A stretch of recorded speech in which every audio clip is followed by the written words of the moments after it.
All my പെറ്റ്സിലേക്ക് എല്ലാവർക്കും ഒരിക്കൽ കൂടി സ്വാഗതം. എന്റെ പേര് അഭിലാഷ്. കൊച്ചിയിലാണ് നമ്മുടെ സ്ഥലം. അപ്പോൾ ഓണം ഉണ്ട് തമ്മിൽ ഇത്തിരി വെറൈറ്റി കൊണ്ട് അവളോടെ കുറച്ച് ചെടിയൊക്കെ വെച്ച് ഒരു ബാക്ക്ഗ്രൗണ്ട് ഒക്കെ സെറ്റപ്പ് ആക്കി എടുക്കുന്നതാണ്. അപ്പൊ എല്ലാവർക്കും ഹാപ്പി ഓണം. എല്ലാവരും ഹാപ്പി ആയിട്ട് ഇരിക്കുക, വയറ് നിറച്ച് ഫുഡ് അടിക്കുക, ഫാമിലി ആയിട്ട് ഇരിക്കുക. അപ്പോൾ ഓക്കെ, നമ്മുടെ ഇന്നത്തെ വിഷയം എന്താണെന്ന് വെച്ചാൽ മൊയ്ന കൾച്ചറാണ്. നമ്മുടെ ചാനലിലൂടെ എല്ലാവരും കാണാൻ ആഗ്രഹിക്കുന്നത് മൊയ്ന കൾച്ചറിന്റെ വീഡിയോ ആണ്. അപ്പൊ ഇന്ന് നമ്മൾ വന്നേക്കുന്നത് മൊയ്ന കൾച്ചറിന്റെ വീഡിയോ ആയിട്ടാണ്. നമ്മുടെ മഴവെള്ളത്തിൽ എങ്ങനെ മൊയ്ന കൾച്ചർ ചെയ്യാന്നുള്ളൊരു പുതിയ മെത്തഡാണ്. ടോണിക്ക് ഒരു ചെറിയൊരു ടോണിക്ക് ഉപയോഗിച്ചാണ് ചെയ്യണത്. അപ്പൊ അതെങ്ങനെയാണെന്ന് നമുക്ക് നോക്കാം. പിന്നെ വേറൊരു കാര്യം, 2-3 പേര് ഫോൺ ചെയ്തിട്ട് ചേട്ടന്റെ പേരെന്താണെന്ന് ചോദിക്കും. അപ്പൊ നമ്മൾ ആദ്യം തന്നെ എന്റെ പേര് അഭിലാഷ് എന്നാണ്. കൊച്ചിയിലാണ് സ്ഥലം. അത് സ്പീഡിൽ പറഞ്ഞുകൊണ്ടാണ് ആർക്കും മനസ്സിലാകാത്തത്. അപ്പൊ ബാക്കിയൊക്കെ നമുക്ക് വീഡിയോയിൽ കാണാം. ഓക്കെ. രാവിലെ തന്നെ നല്ല മഴയാണ്. നല്ല മഴയുള്ള സമയത്താണ് ഈ വീഡിയോ എടുത്തത്. പക്ഷെ അത് അപ്ലോഡ് ചെയ്യാനായിട്ട് കുറച്ച് വൈകി. നമ്മൾ മഴയായതുകൊണ്ട് ഒരു പാത്രത്തിൽ വെള്ളം നിറയാൻ വെച്ചിട്ടുണ്ടായിരുന്നു. അതൊക്കെ നിറഞ്ഞ് കവിഞ്ഞ് മുറ്റത്തൊക്കെ നിറച്ച് വെള്ളമായി. കുറേ നേരം കഴിഞ്ഞപ്പോൾ മഴയൊക്കെ ഒന്ന് ശാന്തമായി. ശരിക്കും പറഞ്ഞാൽ മഴേനേക്കാളും എനിക്കിഷ്ടം മഴ കഴിഞ്ഞിട്ടുള്ള ആ ഒരു നിമിഷങ്ങളാണ്. അപ്പോൾ അത് കാണാൻ വേണ്ടി നല്ലൊരു ഭംഗിയാണ്. നമ്മുടെ ചെടികളിലൊക്കെ കുറേശ്ശെ വെള്ളവും ഒരു ചെറിയൊരു വെയിലും മഴേനേക്കാളും ആ ഒരു സമയം കാണാൻ നല്ല രസമാണ്. അങ്ങനെ മഴയൊക്കെ മാറി അവസാനത്തെ തുള്ളി വെള്ളം വരെ വന്ന് തീർന്നു. നമ്മുടെ ഓടിയിൽ നിന്ന് തന്നെ വെള്ളം വീണ് നമ്മുടെ ബക്കറ്റൊക്കെ നിറഞ്ഞ് നല്ല കവിഞ്ഞിരിക്കുന്നതാണ്.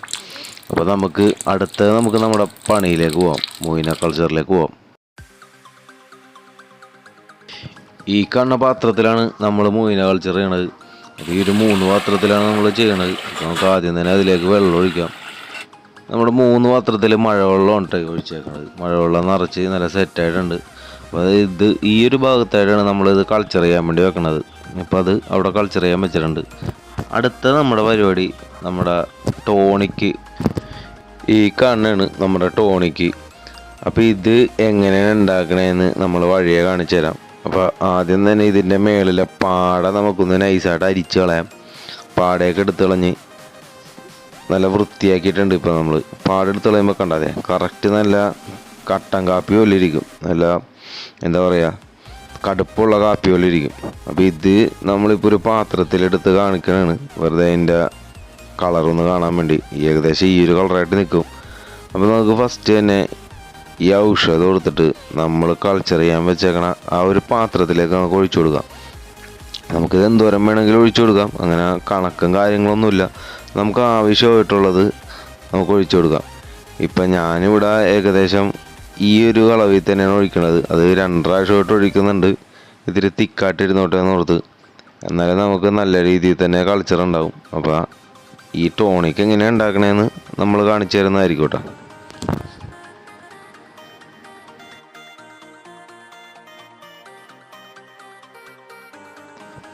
അപ്പോൾ എല്ലാ പാത്രത്തിലേക്കും നമ്മൾ 2 പ്രാവശ്യം ഒഴിച്ചിട്ടുണ്ട്. ഇപ്പോൾ ഇത്രയും വെള്ളം കുറഞ്ഞതിൽ നമുക്ക് കുഴപ്പമില്ല. അതിലേക്ക് ബാക്കിയുള്ള വെള്ളം നിറച്ചിട്ട് മൂടി വെച്ചാൽ മതി. ഇത് നമ്മുടെ സ്റ്റാർട്ടർ കൾച്ചറാണ് മൊയ്ന. അപ്പോൾ അത് നമുക്ക് പാത്രത്തിലേക്ക് ഒഴിച്ചു കൊടുക്കാം. ഇതൊക്കെ നമ്മൾ ഫീഡ് ചെയ്ത് കഴിഞ്ഞതിൻ്റെ ബാക്കി മൊയ്നയാണ് നമ്മൾ ഒഴിക്കുന്നത്. എല്ലാവരും ചോദിക്കാറുണ്ട് മൊയ്ന കൾച്ചർ സ്റ്റാർട്ടർ കൾച്ചർ ഇല്ലാണ്ട് ഉണ്ടാക്കാൻ പറ്റുമെന്ന്. എനിക്കത് അറിയാൻ പാടില്ല എങ്ങനെ ഉണ്ടാക്കണമെന്ന്. അടുത്ത നമുക്ക് വേണ്ടത് നമ്മുടെ ഈസ്റ്റാണ്. അപ്പോൾ ഈസ്റ്റ് ഒഴിക്കണമെന്ന് പറഞ്ഞാൽ നമ്മളിപ്പോൾ വളരെ കുറച്ച് മൊയ്നെ നമ്മൾ അതിലേക്ക് ഇട്ടിട്ടുള്ളൂ. അപ്പോൾ ആ മൊയ്നക്ക് തീറ്റയ്ക്ക് വേണ്ടി മാത്രം കുറച്ച് ഈസ്റ്റ് നമ്മൾ ഒഴിച്ചു കൊടുക്കുക. എപ്പോഴും ആദ്യം ഒരുപാട് ഈസ്റ്റ് ഒഴിക്കാതിരിക്കുക. അതിലുള്ള മൊയ്നയുടെ അളവ് നോക്കിയിട്ട് മാത്രം ഈസ്റ്റ് കൊടുക്കുക. ഈ കാണുന്നത് ഏകദേശം 3 ദിവസം കഴിഞ്ഞിട്ടുള്ള നമ്മുടെ ഒരു മൊയ്നയുടെ മാറ്റമാണ് ഈ കാണുന്നത്. 3 ദിവസം കൊണ്ട് തന്നെ ഇത്രയും മൊയ്ന നമുക്ക് കിട്ടി. അത് മെയിനായിട്ട് ഈസ്റ്റ് ഒഴിക്കുന്നതുകൊണ്ട് മാത്രമല്ല, നമ്മുടെ ആ ഒരു ഔഷധത്തിൻ്റെ പവറും കൂടിയാണ്. പിന്നെ ഈ ഒരു മെത്തേഡ് ഉപയോഗിക്കുന്നിടത്ത് ശ്രദ്ധിക്കേണ്ട ഒരു കാര്യം എന്താണെന്ന് വെച്ചാൽ, മൊയ്ന മാത്രമല്ല നമുക്ക് കിട്ടുന്നത്, നല്ല രീതിയിൽ നമുക്ക് കൂത്താടി കിട്ടും. അപ്പോൾ മാക്സിമം പറ്റുമെങ്കിൽ ഇത് അടച്ച് വെച്ച് ഉപയോഗിക്കുക. ഇപ്പോൾ ഈ ഒരു ഭാഗത്തേക്ക് നോക്കിക്കഴിഞ്ഞാൽ കാണാൻ പറ്റും, ഇതിൽ നിറച്ച് കൂത്താടി ഉണ്ട്. അപ്പോൾ ഞാനിത് മൂടി വെക്കാറില്ല, കാരണം കറക്റ്റായിട്ട് നമ്മൾ കൂത്താടിനെ പിടിച്ചെടുക്കാറുണ്ട്. പിന്നെ കൂത്താടി മൊയ്ന കൾച്ചറിൽ നിന്ന് പിടിച്ചെടുക്കുന്ന ഒരു മെത്തേഡ് ഉണ്ട്. അപ്പോൾ അത് എങ്ങനെയാണ് ചെയ്യണതെന്ന് അറിയണമെങ്കിൽ ഒന്ന് കമൻ്റ് ഇട്ടായി നമ്മൾ അടുത്ത വീഡിയോയിൽ ഉൾപ്പെടുത്താം. അപ്പോൾ 3 ദിവസം കഴിഞ്ഞിട്ട് എങ്ങനെയാണ് ഫീഡ് ചെയ്യേണ്ടതെന്നാണ് ഈ കാണിക്കുന്നത്. 3 ദിവസം കഴിയാൻ നേരത്തെ നമ്മൾ ഒരു പാത്രത്തിൽ ഇതേപോലെ തന്നെ നമ്മൾ ഔഷധം കൊടുക്കുക. 1 ടീസ്പൂൺ ഈസ്റ്റ് ഇടുക. ഈസ്റ്റ് കുറഞ്ഞു പോയാലും കുഴപ്പമില്ല, ഒരിക്കലും ഈസ്റ്റ് ഇടാൻ നേരത്ത് കൂടിപ്പോകരുത്. എന്നിട്ട് നല്ല രീതിയിൽ തന്നെ അതൊന്ന് നമുക്കൊന്ന് ഇളക്കി കൊടുക്കാം. ഇപ്പം ഞാനിത് എടുത്തേക്കുന്നത് ആ ഒരു 3 പാത്രത്തിലേക്ക് മാത്രമല്ല, അപ്പോൾ അതും കൂടി ഒന്ന് കാണിച്ചു തരാം.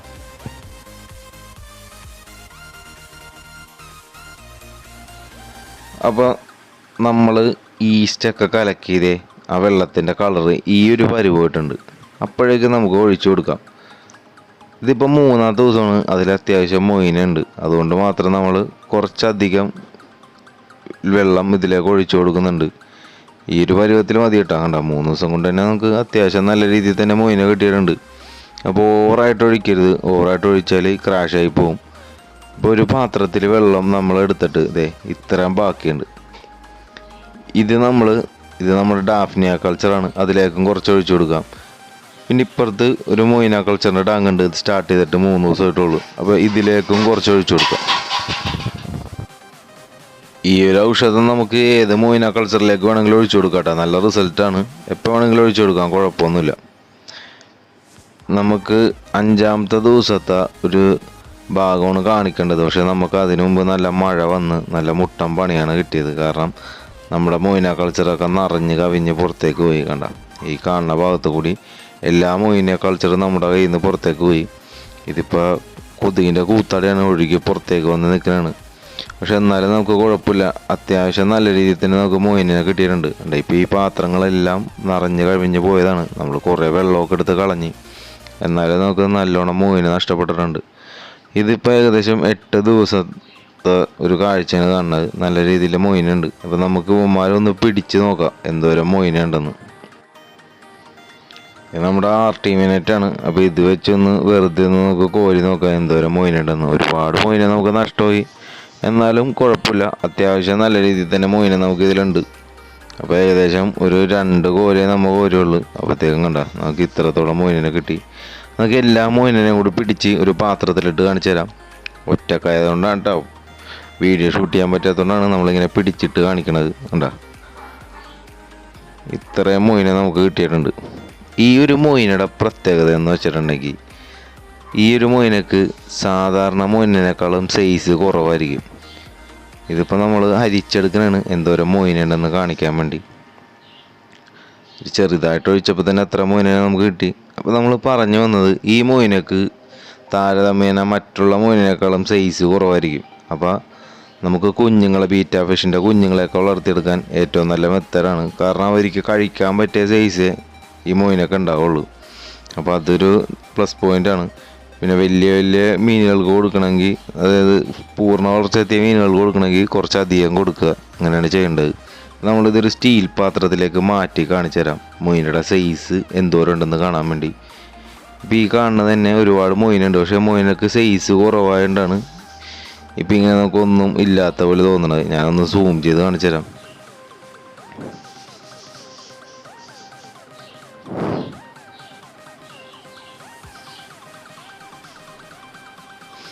ഉണ്ടോ ഈ കാണുന്നത് അടിയിൽ നിൽക്കുന്നത് വലിയ മൊയിനെ, മേളിൽ നിൽക്കുന്നത് ചെറിയ മൊയിനമാണ്. നമ്മുടെ ഫോണിൻ്റെ ക്ലാരിറ്റി കുറവുകൊണ്ടാണ് ഇങ്ങനെ കാണുന്നത്. ഇത് നമ്മുടെ പ്ലാറ്റിനം ബിഗ് ഗിയറാണ്. അപ്പോൾ ഇവന്മാർ അത്യാവശ്യം നമ്മുടെ കയ്യിൽ കൊടുക്കാനുണ്ട്. അപ്പോൾ ആവശ്യമുള്ള ആൾക്കാർ ഒന്ന് പറഞ്ഞാൽ മതി. അടുത്തത് നമുക്ക് ഔഷധം എങ്ങനെയാണ് ഉണ്ടാക്കണമെന്ന് നോക്കാം. ഔഷധം ഉണ്ടാക്കാനുള്ള ആദ്യത്തെ ഐറ്റമാണിത്. അപ്പോൾ ഇതൊന്ന് തുറന്നെടുക്കാം.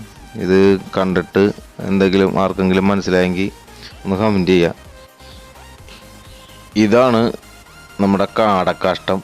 നല്ല ഉണങ്ങിയ കാടക്കാഷ്ടമാണ്. നമുക്ക് കാടക്കാഷ്ടം മാത്രമല്ല, നമുക്ക് ആട്ടുംകാട്ടം അല്ലെങ്കിൽ സാധാരണ കോഴിക്കാഷ്ടം എന്ത് വേണമെങ്കിലും ഇതിന് ഉപയോഗിക്കാം. ചാണകം ഉപയോഗിക്കാം.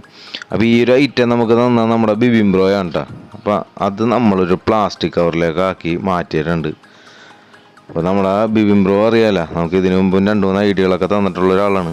അത് കഴിഞ്ഞിട്ട് നമ്മളത് കെട്ടി പ്ലാസ്റ്റിക് കവറിൽ കെട്ടി ടൈറ്റാക്കി ഇങ്ങനെ എടുത്തിട്ടുണ്ട്. അപ്പോൾ ഇതിൻ്റെ അടിഭാഗത്ത് കുറേ പൊടികളുണ്ടാവും. കണ്ട അടിഭാഗത്ത് കുറേ പൊടികളുണ്ട്. അപ്പോൾ അത് ഇറങ്ങി നമ്മുടെ വെള്ളം ചീത്താവാതിരിക്കാൻ വേണ്ടിയാണ് ഇങ്ങനെ ചെയ്യണത്.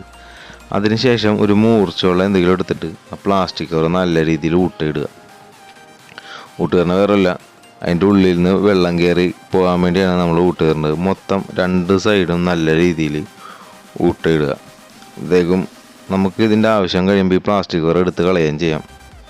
അത് കഴിഞ്ഞതിന് ശേഷം വേണ്ടത് ഇങ്ങനത്തെ ഒരു ബക്കറ്റാണ്. ഈ ഒരു ബക്കറ്റല്ല, നമുക്ക് വലിയ ബക്കറ്റ് കിട്ടുമെങ്കിൽ എത്ര നല്ലത്. എൻ്റെ കയ്യിലുള്ളത് ഇപ്പോൾ ഇങ്ങനെ ഒരു ബക്കറ്റാണ്. അതിന് ശേഷം ഇത് നമ്മുടെ മഴവെള്ളം നിറഞ്ഞിരിക്കണ ഒരു ബോട്ടിലാണ് ബീറ്റാ ഫിഷിൻ്റെ. അതിൽ നിന്ന് മഴവെള്ളം ഒഴിച്ചതിന് ശേഷം കുറച്ച് വൈക്കോലെടുക്കുക ഉണ്ട്. ഇതിപ്പോൾ മഴവെള്ളമാണ് നിറച്ചേക്കണത്. അതിന് ശേഷം കുറച്ച് വൈക്കോലെടുത്ത് ആ വെള്ളത്തിൻ്റെ അകത്തേക്ക് ഇടുക. ഒരു 5-10 മിനിറ്റ് അങ്ങനെ വെച്ചതിന് ശേഷം വൈക്കോല് നല്ല രീതിയിൽ സെറ്റാകും.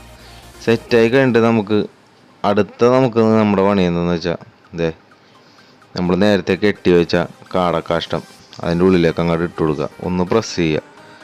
പക്ഷേ ഇതിങ്ങനെ വെക്കുമ്പോഴുള്ള പ്രശ്നം എന്താണെന്ന് വെച്ചാൽ ഇതെല്ലാം കൂടി ഇങ്ങനെ മേളിലേക്ക് തന്നെ പൊങ്ങി വരും. അപ്പോൾ നമ്മൾ എല്ലാം കൂടി ഒന്ന് ചുരുട്ടിയെടുക്കുക, അതിൻ്റെ മേളിലേക്ക് ഒരു ഇഷ്ടിക വെച്ച് കൊടുക്കുക. അപ്പോഴത്തേക്കും അത് താന്നിരിക്കും. അപ്പോൾ നമ്മുടെ പകുതി പണി കഴിഞ്ഞിട്ടുണ്ട്. ഇനി അടുത്ത പകുതി പണി 4 ദിവസം കഴിഞ്ഞിട്ടാണ്. ഏകദേശം ഇങ്ങനെ 4 ദിവസത്തോളം മൂടി വെക്കുക, അല്ലെങ്കിൽ കൊതുക് വരും. 4 ദിവസം മൂടി വെച്ച് കഴിയുമ്പോൾ ഇങ്ങനെ നല്ല കളറായിട്ട് കിട്ടും. ഈ കളറ് സാധനം നമുക്ക് ഒഴിച്ചു കൊടുക്കാം. നല്ല രീതിയിൽ റിസൾട്ട് കിട്ടണ നല്ലൊരു മെത്തഡാണ്. അപ്പൊ വീഡിയോ കണ്ട് ഇഷ്ടപ്പെട്ടിട്ടുണ്ടെങ്കിൽ ഒന്ന് ലൈക്ക് ചെയ്തേക്കുക, ഷെയർ ചെയ്യുക, ഒന്ന് സബ്സ്ക്രൈബ് ചെയ്തേക്കുക. വീണ്ടും എല്ലാവർക്കും ഓണാശംസകൾ. അടിപൊളിയായിട്ടിരിക്കുക, ഹാപ്പി ആയിട്ടിരിക്കുക. അപ്പോൾ ഓക്കെ, അടുത്ത വീഡിയോയിൽ കാണാം.